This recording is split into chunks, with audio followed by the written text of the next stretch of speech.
Marvel cinematic universe इस दुनिया का सबसे बड़ा, सबसे डिटेल्ड, सबसे ज्यादा सक्सेसफुल और सबसे ज्यादा फैन फेवरेट सिनेमैटिक यूनिवर्स है, जिसमें आज तक टोटल 37 मूवीज और 22 सीरीज आ चुकी हैं, इंक्लूडिंग द मल्टीपल सीजन्स। अब 2026 और 27 में इस यूनिवर्स की सबसे बड़ी मूवीज यानी कि Spiderman brand new day, Avengers doomsday और अवेंजर्स सीक्रेट वॉर्स आने वाली हैं। अब अगर तुमने इस वीडियो पे क्लिक किया है तो बेसिकली तुम ऑडियंस की इन 3 कैटेगरीज में से किसी एक में आते हो। पहले वो जिन्होंने मार्वल की सभी मूवीज और सीरीज को देख रखा है, लेकिन अवेंजर्स डूम्सडे आने से पहले वो इस ग्रैंड स्टोरी को एक बार फिर से एक्सपीरियंस करना चाहते हैं। दूसरे वो जो अभी तक कैजुअल व्यूअर्स थे, मतलब उन्होंने बीच बीच में से रैंडमली कोई सी भी मूवीज देख रखी हैं, लेकिन उन्हें सब कुछ नहीं पता है, लेकिन अब वो जानना चाहते हैं। और फाइनली तीसरे वो जो अभी रिसेंटली ही किसी भी रीजन से इन्फ्लुएंस हुए हैं कि हाँ भाई हमें भी मार्वल की मूवीज देखनी है, लेकिन पता नहीं है कि कैसे देखा जाए। अब हो सकता है कि कुछ लोगों को लगे कि इसमें क्या बड़ी बात है, रिलीज डेट के हिसाब से देखना स्टार्ट कर दो, सिंपल। लेकिन नहीं, इसमें कुछ ऐसी चीजें हैं जो अगर तुम्हें पहले से पता होंगी तो तुम्हारा मूवीज को देखने का जो एक्सपीरियंस है वो बहुत ही ज्यादा सिंपल और स्मूथ हो जाएगा। इसके अलावा एमसीयू में ऐसी कई सारी मूवीज और सीरीज हैं जिन्हें तुम टोटली स्किप कर सकते हो, तुम्हारा एक्सपीरियंस भी खराब नहीं होगा और तुम्हारा टाइम भी बचेगा। वेल, अब अगर तुम इन 3 कैटेगरीज में से किसी में भी आते हो तो ये वीडियो तुम्हारे लिए बहुत ही ज्यादा यूजफुल होने वाली है, तो इसे एंड तक जरूर देखना, क्योंकि इसको देखने के बाद तुम्हें कोई और वीडियो देखने की जरूरत नहीं पड़ेगी। तो फिर आराम से बैठ जाओ और इस वीडियो को एंजॉय करो। और हाँ, इस वीडियो को अभी लाइक कर देना, वरना फिर बाद में भूल जाओगे। तो सबसे पहले मैं 30-40 सेकंड में एमसीयू का बेसिक सिस्टम एक्सप्लेन कर देता हूं, उसके बाद बात करेंगे कि किसको कैसे मूवीज देखनी है। तो एमसीयू में आज तक जितनी भी मूवीज और सीरीज आई हैं वो सभी आपस में इंटरकनेक्टेड होती हैं। मतलब जैसे आयरन मैन की अलग मूवीज है, थॉर की अलग मूवीज है, लेकिन ये अलग होने के बावजूद भी आपस में बहुत ही डीपली कनेक्टेड होती हैं। और ये जो मूवीज हैं वो टोटल 6 फेजेस में डिवाइडेड हैं और अक्सर हर एक फेज का एंड एक बड़ी क्रॉसओवर मूवी के साथ होता है, यानी कि अवेंजर्स, जिसमें सारे कैरेक्टर्स एक साथ आते हैं और हर एक फेज को एक कंक्लूजन मिलता है। अब इनमें से फेज 1 से लेके फेज 3 को कहा जाता है द इन्फिनिटी सागा, क्योंकि इसमें कहानी इन्फिनिटी स्टोन्स और एक सिंगल यूनिवर्स के लेवल पे चल रही थी। इसके अलावा फेज 4 से लेके फेज 6 को कहा जाता है द मल्टीवर्सल सागा, क्योंकि यहाँ पे हमें कई सारे अलग अलग यूनिवर्सेस देखने को मिलते हैं। तो सबसे पहले बात करते हैं कि जिन्होंने एक भी मूवी नहीं देखी है या फिर रैंडमली बीच में से कुछ मूवीज देख रखी हैं, तो उन लोगों को क्या करना चाहिए। तो ऑडियंस के इस सेक्शन के लिए मेरा रिकमेंडेशन ये है कि तुम मूवीज को रिलीज डेट के ऑर्डर में देखो, गलती से भी क्रोनोलॉजिकल ऑर्डर में मत देख लेना, वरना इतने बड़े बड़े स्पॉयलर्स मिलेंगे ना कि पूरा एक्सपीरियंस खराब हो जाएगा। अब ये चीज फॉलो करने के लिए मैं तुम्हें एग्जैक्ट रिलीज डेट का सीक्वेंस भी बता देता हूं और साथ ही साथ ये भी बताता चलूंगा कि कौन सी मूवीज स्किप कर सकते हैं। तो मार्वल के फेज 1 में टोटल 6 मूवीज हैं जिन्हें तुम इस सीक्वेंस में देखना। सबसे पहले है आयरन मैन 1, फिर द इनक्रेडिबल हल्क, फिर आयरन मैन 2, फिर थॉर, फिर Captain America the first Avenger और फाइनली 2012 की द अवेंजर्स। अब इसके बाद आता है एमसीयू का फेज 2 और इसमें भी टोटल 6 मूवीज हैं। सबसे पहले तुम देखना आयरन मैन 3, फिर थॉर द डार्क वर्ल्ड, फिर Captain America the Winter Soldier, फिर Guardians of the Galaxy volume 1 और इसके बाद अवेंजर्स एज ऑफ अल्ट्रॉन। लेकिन एज ऑफ अल्ट्रॉन इस फेज की लास्ट मूवी नहीं है, लास्ट मूवी है एंटमैन पार्ट 1। अब इसके बाद आता है फेज 3, जिसे मार्वल का गोल्डन फेज भी कहा जाता है और इसमें टोटल 11 मूवीज हैं। इसमें तुम सबसे पहले देखना कैप्टन अमेरिका सिविल वॉर, फिर डॉक्टर स्ट्रेंज का पार्ट 1, फिर Guardians of the Galaxy volume 2,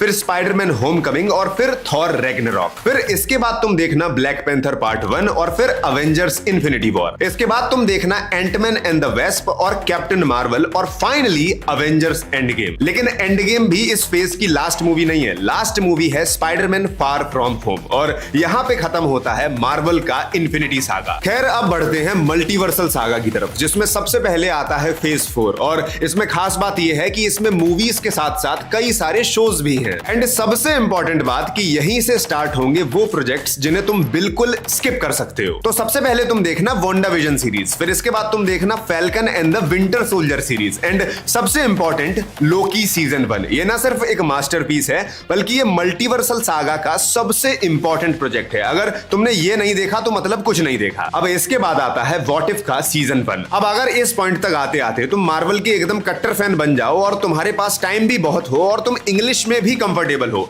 तभी इस शो को देखना, वरना स्किप कर सकते हो। ये शो किसी भी तरीके से खराब नहीं है, लेकिन इसमें मार्वल ने इतना कुछ दिखा दिया है ना कि मार्वल इसे कभी कवर नहीं कर पाएगा, तो इसे तुम स्किप कर सकते हो। बट हाँ, इसमें डॉक्टर स्ट्रेंज का एक इंडिविजुअल एपिसोड है, वो देख लेना, मजा आ जाएगा, और एक ज़ॉम्बी वाला एपिसोड भी है, वो भी देख लेना। खैर, अब और आगे बढ़े तो अगली मूवी है शैंग-ची and the legend of 10 rings, इसे जरूर देखना और फिर तुम देखना इटर्नल्स। फिर इसके बाद आता है हॉकाई का शो, और इसके लिए भी मेरा एग्जैक्ट व्हाट इफ वाला ही रिकमेंडेशन है। शो अच्छा है बट बहुत ज्यादा जरूरी नहीं है, इसका बेसिक प्लॉट भी समझ लोगे तो काम चल जाएगा। फिर इसके बाद है स्पाइडरमैन नो वे होम, इसे जरूर देखना। इसके बाद है मून नाइट की सीरीज, और इसे भी जरूर देखना। मून नाइट को इसलिए मत देखना क्योंकि ये स्टोरी के लिए बहुत ही ज्यादा जरूरी है, बल्कि इसलिए देखना क्योंकि ये एक लिटरल मास्टरपीस है। खैर अब और आगे बढ़े तो तुम देखना doctor strange in the multiverse of madness. फिर आती है मिस मार्वल, और इसे भी तुम स्किप कर सकते हो, बस इसके पावर्स के बारे में जान लेना, सीरीज ऐसी कुछ खास नहीं है। फिर इसके बाद तुम देखना थॉर लव एंड थंडर। अब वैसे तो ये मूवी भी कुछ खास नहीं है, लेकिन क्योंकि ये थॉर की मूवी है तो इसे मत मिस करना। अब इसके बाद आते हैं कुछ ऐसे प्रोजेक्ट्स जिन्हें तुम बिल्कुल स्किप कर सकते हो। पहला तो है आई एम ग्रूट का सीजन 1, इसका कोई मतलब नहीं है, कोई सेंस नहीं है। फिर इसके बाद शी हल्क सीरीज का भी कोई मतलब नहीं है, बस ये पता कर लेना कि शी हल्क कौन है। फिर इसके बाद अगला शो है वेयरवुल्फ बाय नाइट। ये शो तो अच्छा है बट ऐसा कोई बहुत ही ज्यादा खास इंपॉर्टेंट नहीं है। फिर इसके बाद तुम देखना ब्लैक पैंथर वकांडा फॉरएवर। इसके बाद गार्डियंस ऑफ द गैलेक्सी का एक स्पेशल प्रेजेंटेशन भी है, और इसे तुम स्किप कर सकते हो। फिर इसके बाद दो और मूवीज देखना, Antman and the Wasp Quantumania और गार्डियंस का वॉल्यूम 3। फिर इसके बाद है सीक्रेट इन्वेजन, और इसे भी तुम स्किप कर सकते हो, बस किसी एक्सप्लेनर वीडियो से इसका बेसिक प्लॉट जान लेना। फिर इसके बाद आई एम ग्रूट का सीजन 2 भी स्किप कर देना। फिर इसके बाद आता है अगेन एक मास्टरपीस यानी कि लोकी का सीजन 2,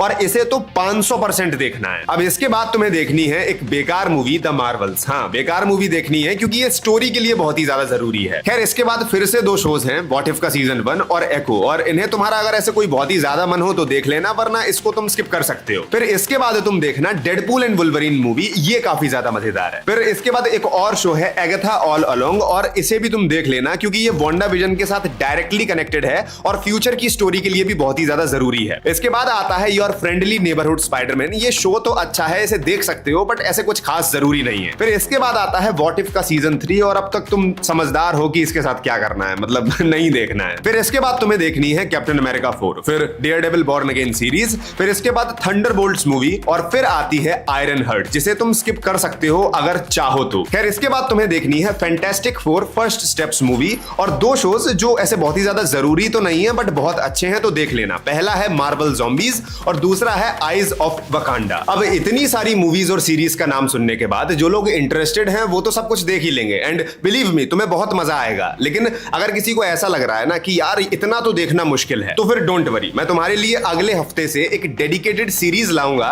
जहां पे हम हर हफ्ते मार्वल की किसी एक मूवी और सीरीज को सीक्वेंस में रिविजिट करके डिस्कस करेंगे। तो सब्सक्राइब करके बेल आइकॉन को ऑल पे जरूर सेट कर लेना। अब इसके बाद बात करते हैं अपने उन भाइयों की जो सब कुछ देख चुके हैं। तो भाई देखो, तुम्हारे लिए मेरा रिकमेंडेशन ये है कि तुम्हें पूरी स्टोरी तो ऑलरेडी पता है, यानी कि तुम्हें स्पॉयलर्स की कोई चिंता नहीं है। तो इस केस में तुम मूवीज को क्रोनोलॉजिकल ऑर्डर में देखना, और ऊपर मैंने जिन मूवीज और सीरीज को स्किप करने के लिए बताया ना, उन्हें तुम भी स्किप कर सकते हो। अब मुद्दा ये है कि भाई क्रोनोलॉजिकल ऑर्डर क्या है। तो भाई ये रहा सीक्वेंस, इसका स्क्रीनशॉट लेके रख लो और आराम से एंजॉय करो। अब इस वीडियो के एंड में मुझे उम्मीद है कि तुम्हारे सारे डाउट क्लियर हो गए होंगे और तुम्हें कोई और वीडियो देखने की जरूरत नहीं पड़ेगी। बाकी हम मिलते हैं किसी और वीडियो में, तब तक के लिए बाय।